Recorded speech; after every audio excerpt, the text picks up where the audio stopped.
Hello, everybody, for the second time today. It's My Music with Graham Coath.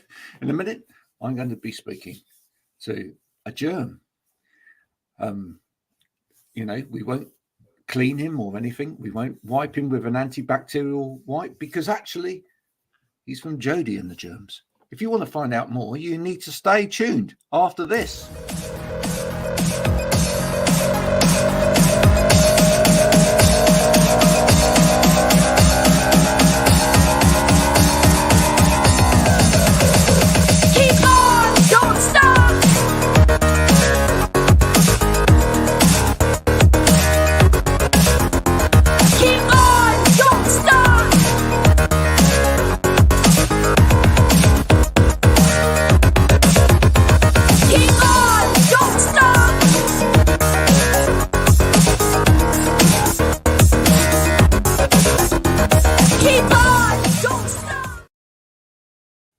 Niall from Jody and the Jerms. Thanks for joining me this afternoon. How are you?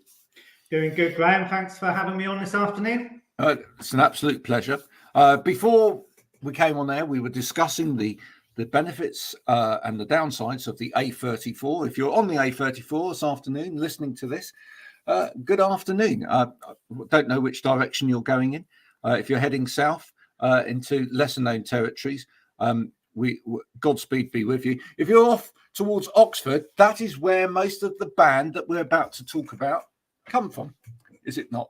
Jody and the Jerms. Now, most people, they have to explain the name of the band, but given the fact that your name is Jerm and Jody is in the band, I guess that's where the name came from. Yeah, absolutely. Jody is kind of a accidental singer who never was a singer until she became a germ. And because she's got a J in her name, we thought would be Jerms with a J in the Jerms. And that's kind of how we got Jody and the Jerms. Who doesn't love a lovely bit of alliteration? Exactly. So that whole story is really quite interesting. An accidental singer. How did that all happen then? Yeah, so I put the Jerms together towards the end of 2019, and it's music, something I've always done, predominantly playing bass in bands. So it got to about 2019, and probably a couple of decades later than I should have, wrote a few songs and thought I'd head into the studio with a good drummer friend of mine, Alex, and we had a singer lined up who most definitely wasn't Jody, because he was a he and his name is Joe, but literally came to the studio once, and then being a bit of an actor type, he got a lead role in the West End, so was unable to commit to a hedonistic rock and roll afternoon in the studio to finish off the songs that we'd started. So I was left with, some really good tracks I was happy with. Drum sounded great. No one to sing them. I was about to do it myself, which would have been a disaster. And then Jody, who I'm married to, I suggested, why don't you come into the studio just to do something? It'll be better than what I can do. And before we knew it, it was working remarkably well. We got picked up on BBC Introducing, national radio in Spain, literally 3 weeks after that initial session that we did in a studio in Oxford. So that's quite a story, isn't it? That's quite a story. Had Jody sung before? It was literally in year 7 at secondary school in a performance of Bugsy Malone a few decades ago, and nothing since then at all. So it was, she was that new at it, and it's been amazing the last couple of years. To go from that to gigging and touring that we're doing now. It's definitely adds I guess a nervous energy to the band at times, but definitely a different level of excitement maybe than if we'd gone with someone much more experienced who'd been doing it for years, like me essentially. Well, now I'm going to ask, because I did the same thing in reverse many years ago. I stepped into the shoes of a female singer, not literally, because I can't do high heels, but I took over from a female singer in a band.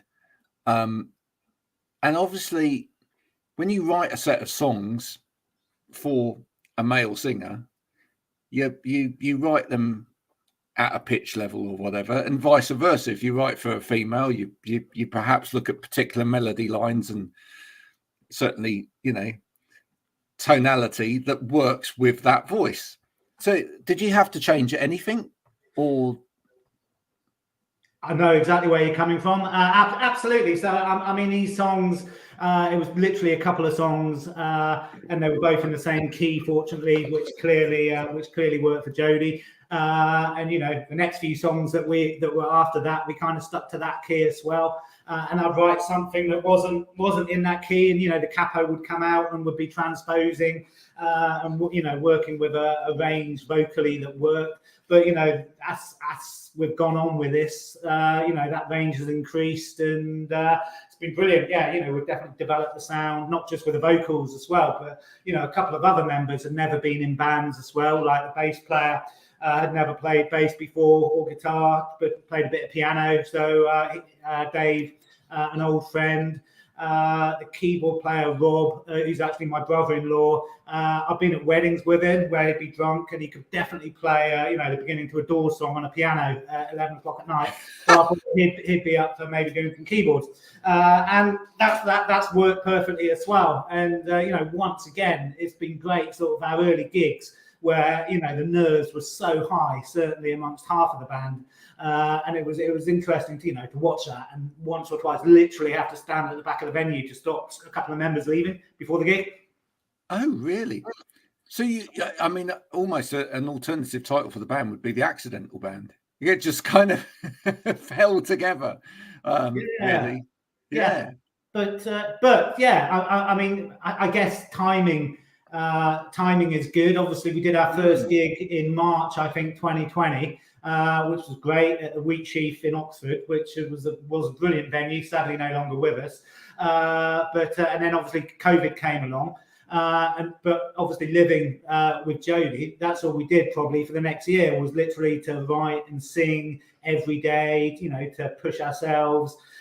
Because historically, I was always one of those guitarists who can, in my opinion, humble opinion, come up with like a really good riff or a pre-chorus, but never finish songs at all. So Jody, who's definitely more of a perfectionist than I am, we were working hard and things were being finished, and we were working towards an album much quicker than I ever thought would be possible. So because of COVID, it definitely allowed us to get better quicker than had that not happened. And I think that's probably the same for certainly, a couple of members of the Jerms as well. That's really interesting. The fact that Jody, not only, accidentally fell into the band to become the singer, but it's become kind of instrumental in the way that you write as well. It's great. Yeah, I mean, if you think about, if you put a band together when you're 17 or 18, which many years ago, it's almost like we've captured that energy somehow, where it's so new, and you don't let anything stop you, and so somehow that kind of ethos has just worked so well for the last couple of years. Who have been your influences writing over the years? Wow, I mean, I think you can hear in the music there's definitely some early 90s, late 80s references in there. So, I've always loved Blondie, REM, some of the jangle bands like Darling Buds, Primitives, etc. So, I mean, they're probably my preferences. I know, Jody's definitely more of a Kirsty MacColl, Carpenter's fan as well. Yeah, Rob, who's keyboard player, definitely comes at it more from a rock kind of listenership, I suppose, over the years, a range of influences in the band. And once again, that works so well because the way we write is I'll strum around, find something I like. Jody will work on the melody, and she now writes the lyrics, which she wasn't doing at the beginning. So that's definitely added a lot more depth to the band because the lyrics are great. And then I'll share it on my phone. I'll do an iPhone recording, send it to the rest of the band who'll just work out what they want to do. And certainly when we come together in the studio, be that rehearsal or recording, it just comes together. There's no direction as such saying, I thought this song should sound like this, because everybody gets it right first time somehow. Yeah. Who was writing the lyrics originally in the band? Yeah, me. So on the first couple of songs we did, Worlds Together, I wrote the lyrics for that. And the other song, it was actually a cover by a band called the Bell Tower, who were kind of a shoegaze band in the early 90s, a song called Never Going Home. And that was the one that got on the radio really quickly. That's where the lyrics came for those first couple. But then I kind of handed over the baton, so to speak, which is, definitely much better. I can go back to noodling around and writing riffs. You didn't have, but that first song that you penned the lyrics to, you didn't have her going, what's this all about? I mean, no, because literally the first time she saw those lyrics was the night before we went to the studio. And so that was such a new experience for Jody, and the nerves were high, that we weren't focusing too much on my lyrics, but we definitely do now. I mean, her lyrics are really good. Sometimes I'll come up with ideas, but if they don't work, they definitely get changed. It almost sounds, when you were describing it before, keep having to stop members of the band from sort of leaving. The whole thing sounds almost like something out of The Commitments. I mean, does it feel like you're in the Commitments film sometime? I mean, do you feel like, how much do you feel like everybody's just grown as the band sort of continued? Yeah, and great film and book, by the way. I think, there are parallels, I think, because, the belief and the confidence in, the 6 members of the Jerms has just grown so much over the last 3 years in ways that I never expected. And, it's amazing to get, sort of nice accolades and people saying nice things, not usually to me, to Jody, about performance and vocals, etc. It's just, it's amazing if you think that, 3.5 years ago, that would have seemed highly unlikely. So it's, it's definitely sort of built that kind of gang mentality amongst us, I suppose, sticking together at gigs, just going up there and doing it. I mean, certainly some of our earlier gigs, it's almost like we ran before we could walk, I suppose. They were fairly big gigs in terms of, lots of people in a room or in a field, and you kind of almost have to take a breath and just get on with it. That's been a lot of fun for me. I wouldn't be so sure that others would agree with that, but we're definitely at a stage now where it feels really natural, and so we're and that's reflected in the performance now, I think, which is maybe the difference between the earlier gigs. If that's part of your story, is that part of the attraction to people coming to listen to you as well, or listening to you, which is that in a way you're proving that anybody can do this? Yeah, and I don't mean that in a nasty way at all. I mean, but sometimes people look at musicians and go, "Oh, that's just that. I'd never be able to do that." But actually, what you've proved is that, with the right sort of talent from inside, and a modicum of self-belief, etc., and just putting yourself out there to do it, you can actually do it. Yeah, exactly. Yeah, I'm a firm believer in, put yourself out there, try hard at everything, and you make your own luck. And I think we've kind of done that, certainly with this band. A lot of hard work has gone into it. I mean, certainly, I think I said Jody being sort of slightly a perfectionist, certainly more than I am, and a few other members are like that as well. So, they're working really, really hard, and they're their own worst critics. But I think, what we do have is, that belief in what we're doing.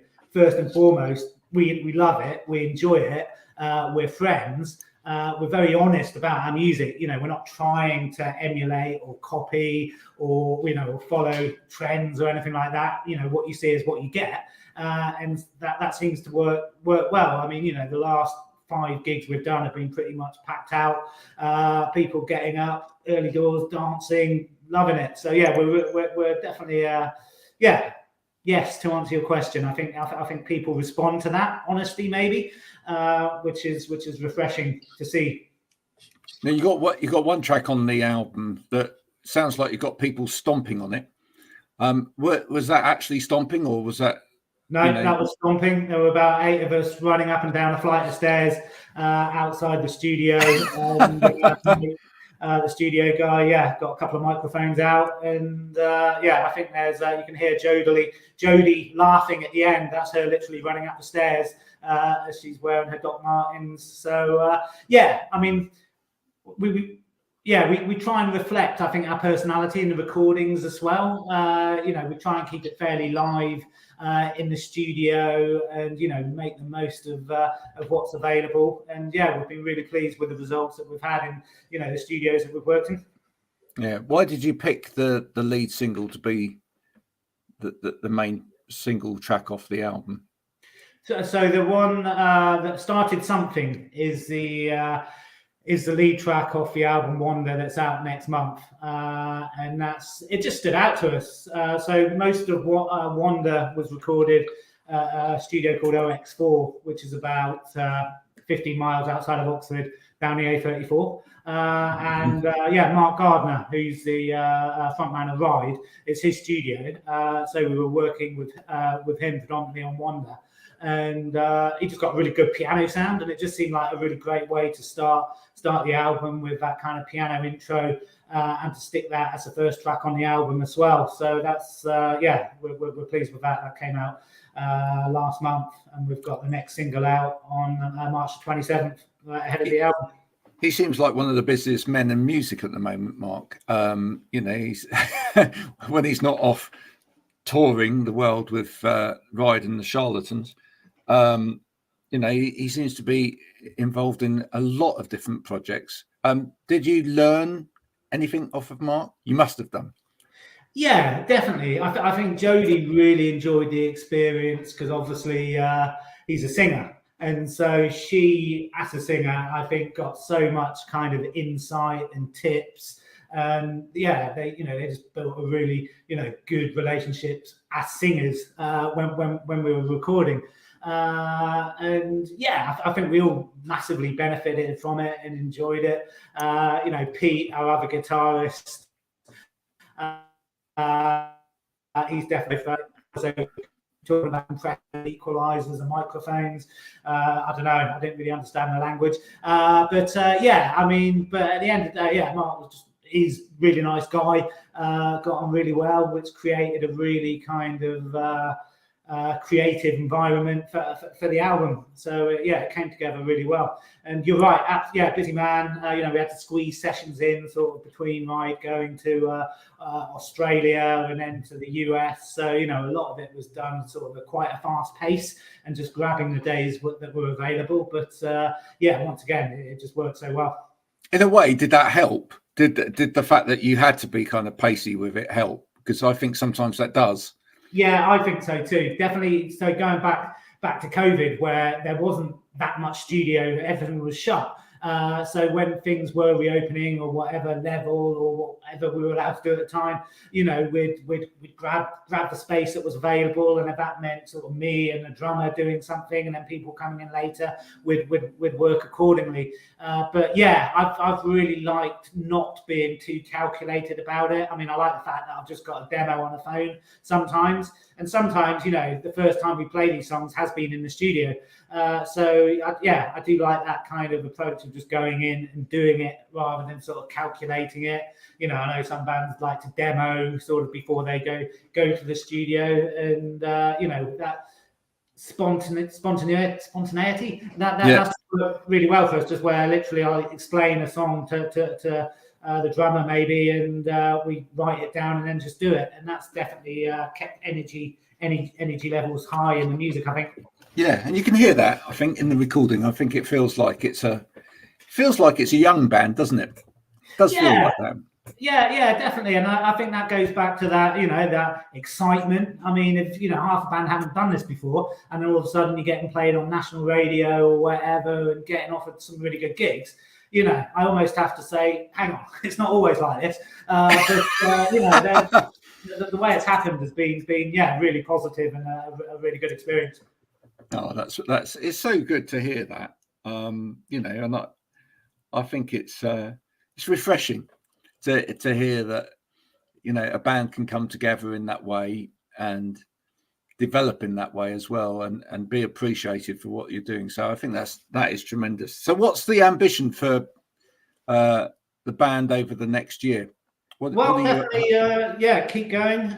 We've got lots of gigs lined up in the UK, starting in May in earnest. We're going up to Scotland, working our way down. Obviously, the album comes out April the 21st, called Wander. That's coming out on vinyl, CD, digital. Hopefully we can get that out to as many people as possible. And then going to Spain in September, because that's where we had our first national radio in Spain.